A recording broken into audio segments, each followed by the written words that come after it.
What happens when the most powerful man in the country declares war on his own cities while the truth tells a different story? Tonight, we uncover a battle that isn't just about crime, but about control. Welcome back to Wealth and Wounds, the channel where we dive into stories of struggle, survival, and the fight for justice. If you're new here, make sure to hit that subscribe button because what you're about to hear is a story you won't forget. Washington, D.C., midnight. The air is heavy. Sirens echo in the distance. Streetlights flicker as National Guard trucks roll down Pennsylvania Avenue. Soldiers in combat gear spread out across neighborhoods that have never seen this kind of military presence before. President Trump has just signed an emergency order to seize control of D.C.'s police force. He claims the capital and cities like Baltimore, Chicago, and Oakland are collapsing under violent crime. To the outside world, it looks like a rescue mission. But to the people living inside these communities, it feels like an occupation. The official announcement is chilling. America's lawless cities will no longer be left unchecked. But here's the catch: statistics from the FBI and city records show something very different. Violent crime in Baltimore has dropped by nearly 30%. D.C. is seeing its lowest murder rate in years. Chicago, often painted as America's most dangerous city, is reporting a historic decline in shootings. The numbers don't lie, but someone is lying. The first to respond is Muriel Bowser, the mayor of Washington, D.C. She doesn't mince words. She calls Trump's order unsettling, unprecedented, and an intrusion on our autonomy. In Baltimore, Mayor Brandon Scott pushes back harder. He calls out Trump for disrespecting his city, pointing out the truth. Baltimore is actually safer than it has been in decades. The president is lying about us, Scott says, because he needs a villain to distract from his own failures. And they're not alone. Across the country, black mayors from Los Angeles to Oakland, from Chicago to New York speak in one voice. This is not about crime. This is about power. For a moment, it seems like their words are drowned out by the images on TV streets filled with soldiers, headlines screaming about lawless cities. But then something shifts. The people start listening. The great irony? The very communities the president is calling danger zones are the ones making the most progress. For years, these cities have invested in violence prevention programs, mentorship for youth, and community-based policing. In Baltimore, a program called Safe Streets has saved countless young men from gang life. In D.C., grassroots organizers have built peace initiatives that rival police efforts. These cities aren't falling apart. They're slowly climbing back up. But none of that fits the narrative of chaos. Chaos sells. Chaos justifies control.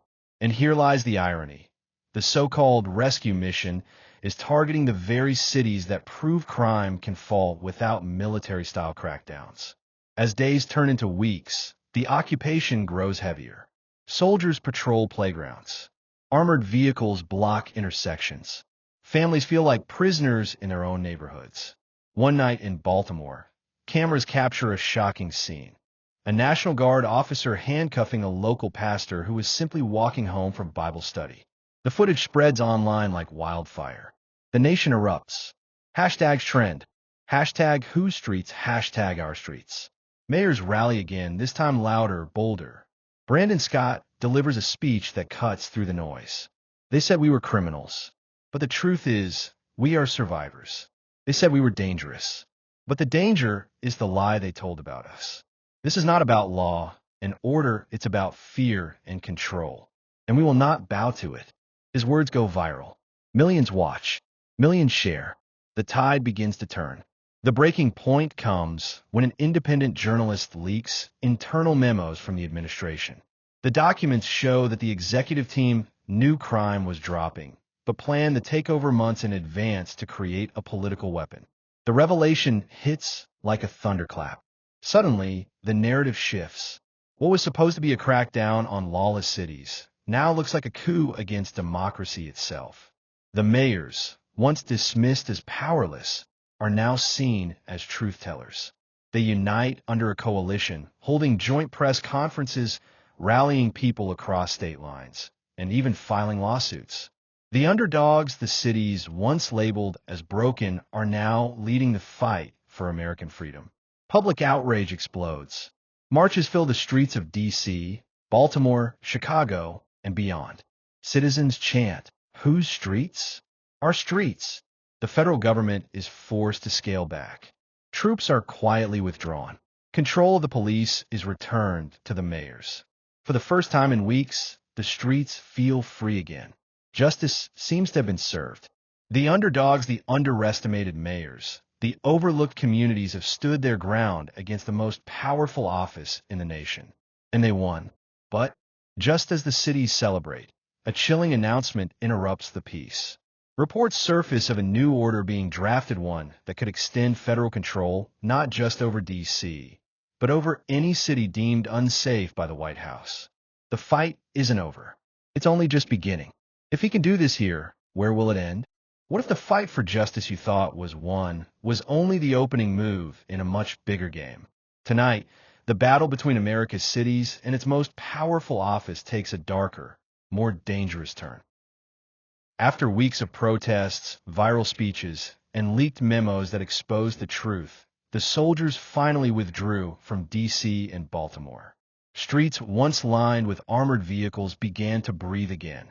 For a brief moment, it looked like the underdogs had won. Mayor Muriel Bowser smiled as she announced the return of control to D.C.'s local police. Brandon Scott in Baltimore declared his city's resilience stronger than ever. Across the nation, the people cheered. But late that night, inside the walls of the White House, a very different kind of celebration was happening. Behind closed doors, aides whispered of a second phase, a policy being drafted that would grant the president sweeping authority to take control of any city he declared unsafe. If the first order was a warning shot, this one would be the war. Days later, a list leaks online. It's called the Red File. Inside are names of 10 cities: Chicago, New York, Oakland, Detroit, Philadelphia, Los Angeles, Houston, St. Louis, Atlanta, and Baltimore again. The justification? Rising fear of urban lawlessness. The reality? Every city on the list is led by either a black mayor, a Democratic administration, or both. It's no coincidence. The people notice. Twitter, TikTok, and Instagram light up with a single phrase: "They're coming for us." Chicago becomes ground zero. Mayor Lori Lightfoot's successor, under immense pressure, addresses the city. She warns of what's coming: federal officers, military oversight, and the erasure of local authority. But Chicago is different. This is a city with a long history of resisting crackdowns, civil rights marches, labor strikes, uprisings against injustice. Community leaders rally. Churches open their doors for meetings. Activists organize 24-hour watch patrols.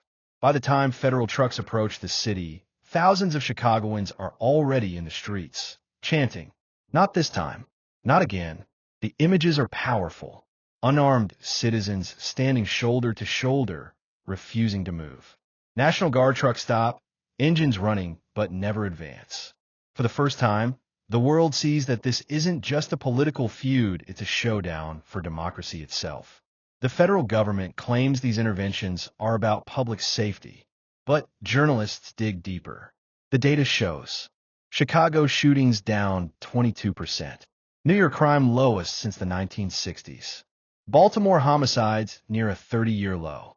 The so-called crime wave doesn't exist, but the crackdown does. Here's the bitter irony. The safest these cities have been in decades is exactly when they're being painted as war zones. The more the government insists chaos is rising, the more people realize the chaos is manufactured. Baltimore once again finds itself on the list. Mayor Brandon Scott takes the podium, his voice steady but furious. "We are not lawless. We are not broken. We are not props in a president's theater of fear. Baltimore is safer today than it has been in 50 years. The only crime here is the lie they keep telling about us." His words ripple across the nation. Other mayors echo him. The coalition of African-American mayors grows stronger, louder, more unified. This is no longer just about cities. It's about every community in America watching their freedom threatened. Then comes the bombshell. A whistleblower and insider from the Department of Justice leaks recordings of strategy meetings. In them, top officials admit the crackdown isn't about crime at all. It's about political control ahead of the next election. The voice is unmistakable. We need to keep them scared. If the cities look like chaos, we win. The recordings hit every news outlet in the country. The mask is off. Suddenly, the narrative flips. Protests spread beyond D.C. and Chicago. Small towns in the Midwest join in. Suburban families march with city activists. The fight is no longer urban versus rural, black versus white, it's citizens versus control. And the White House feels the pressure. Federal courts begin weighing emergency injunctions. Senators, some from the president's own party, start questioning the legality of the orders. The underdogs, once mocked and ignored, are now leading a movement that threatens to topple the most powerful seat in the land. Just when it seems the tide has turned, a shocking twist hits. News breaks of a secret Phase 3. Unlike the first two orders, this one isn't about National Guard troops or police departments. It's about surveillance. A new program already quietly launched, designed to track activists, mayors, and anyone organizing resistance. The battlefield isn't just the streets anymore. It's the phones in our pockets, the cameras on every corner. The fight has gone digital. And as one leaked line from the program reads, "You can't protest if we know your every move." What would you do if every step you took, every word you said, was being watched? Is this really the future of crime prevention or the rise of something much darker? Drop your thoughts in the comments, and don't forget to like, share, and subscribe to Wealth and Wounds. Part 2 of this unbelievable story is coming. And trust me, it only gets more dangerous from here.